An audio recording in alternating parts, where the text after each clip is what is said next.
Cinema hall already বন্ধ হয়ে যাচ্ছে, আরো বন্ধ হয়ে যাবে, শুধু সিনেপ্লাস বাংলাদেশে থাকবে। আমি তো মনে করি এই সিনেপ্লাসের লোকরাই চাচ্ছে যে আমাদের প্রযোজক সমিতি যেন ঠিক না হয় সিনেপ্লাসে দেওয়ার জন্য। তারা 500 টাকা বেচবে, আমরা 20 টাকা করে 40 টাকা করে পাবো, লাভ কি ভাই? সিনেপ্লাস কয়েকজন সাংবাদিককে পকেটে রাখছে, কয়েকজন সাংবাদিক তাদের কথা বলে, আমাদের আমরা যেটা বলি সেটা হয় না। এটা ভুল ভাই। সব সাংবাদিক ভাই এক। আজকে কেন তাদেরকে এই করে জানেন? ওই যে বললাম আমাদের নেতৃত্ব দেওয়ার কেউ নেই, কিছু লোক ব্যালেন্স করে। তো আজকে আমার কথা আপনারা, আমি যে বক্তব্যটা দিচ্ছি কিছুটা অংশ হলেও যেন আমাদের মাননীয় প্রধানমন্ত্রীর কাছে যে পৌঁছে সেই ব্যবস্থা আপনারা করবেন। এই কারণে আমাদের ফিল্মকে বাঁচাতে হলে, বঙ্গবন্ধুর তৈরি ইন্ডাস্ট্রিকে বাঁচাতে হলে আমাদের ইমিডিয়েটলি আমাদের যত দ্বিধাদ্বন্দ্ব সব ভুলে যেয়ে, প্রয়োজনে আমাকে নেতৃত্ব দরকার নাই, আলমকে দরকার নাই, খসরু সাহেবকে দরকার নাই, প্রাইম মিনিস্টার আমাদেরকে ডেকে নিয়ে বলুক আপনাদের এখানে নেতৃত্ব দেওয়ার কে আছে।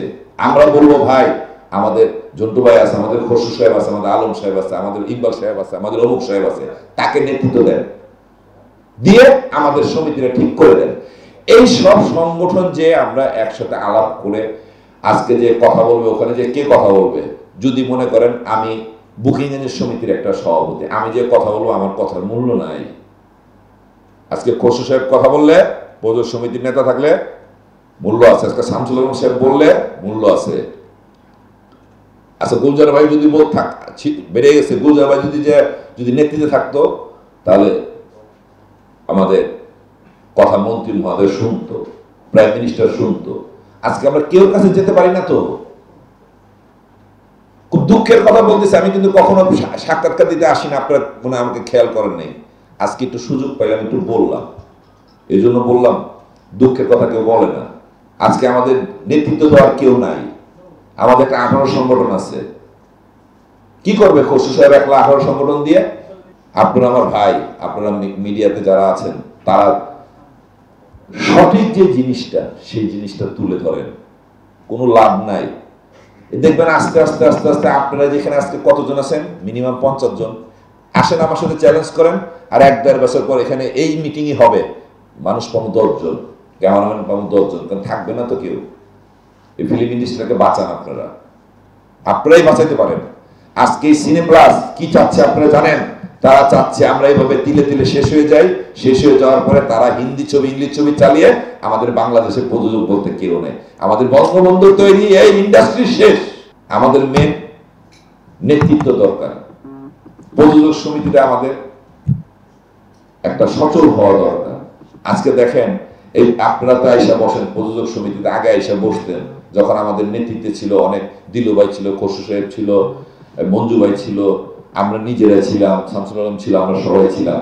আপনারা আসতেন, কি আরামে বসতেন, কি আরামে আপনারা এই করতেন। এখন আমাদের এক সাইডটা ভাঙ্গা চেয়ার, অমুক এই কি বলে পানি পড়ে, আমরা চিল্লাচিল্লি করেও কিছু করতে পারি না।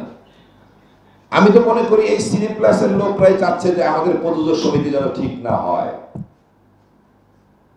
আজকে যদি প্রযোজক সমিতি ঠিক থাকতো তাহলে আমাদের যে নেতৃত্ব দিত সেই যে বলতো প্রধানমন্ত্রীর কাছে, আমরা বাধ্য করতাম প্রধানমন্ত্রীর সাথে আলোচনা করার জন্য যে আমাদের এক দেশে 2 আইন কিভাবে চলবে। তারা চালাবে ইংলিশ ছবি, হিন্দি ছবি, আর আমরা বাংলা ছবি বাংলা হলে চালাবো। আমাদের সেন্সর নীতিমালায় কিছুই আমাদের করার নাই।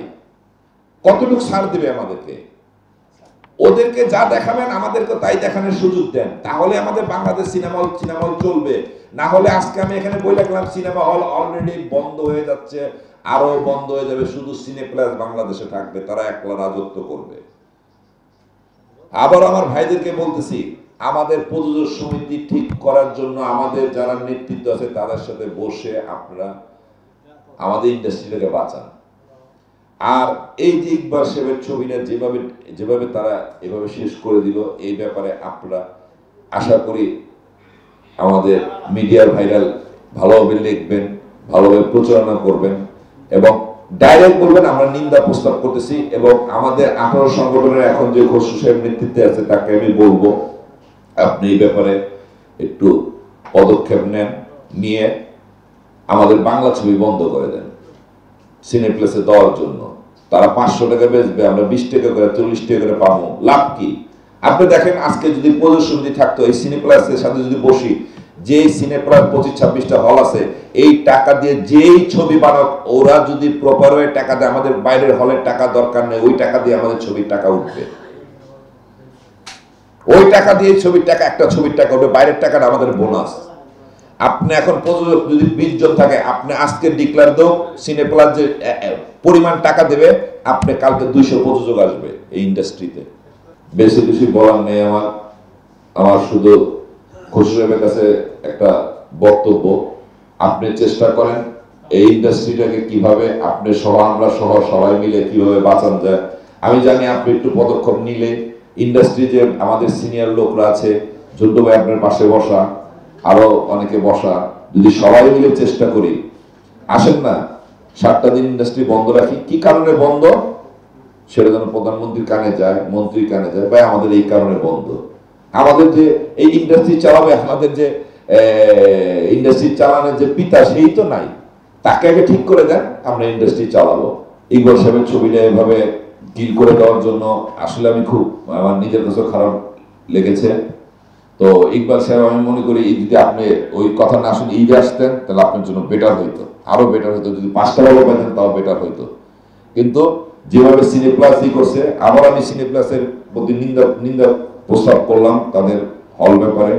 তারা যে কাজটা করতেছে যদি আমাদের প্রদর্শনী ঠিক হয়, তো আমি মনে করি আজকে আমি বলে গেলাম, যদি এই প্রযোজক সমিতি যদি 1-2 মাসের মধ্যে ঠিক হয়ে যায়, আবার এই ডেড বডি নিয়ে আমরা বলবো, এই সিনেপ্লাসকে আমরা প্রশ্ন করব কেন হয়েছে ওনার এই ছবিটাকে নিয়ে কেন এই ঘটনা আপনারা ঘটালেন।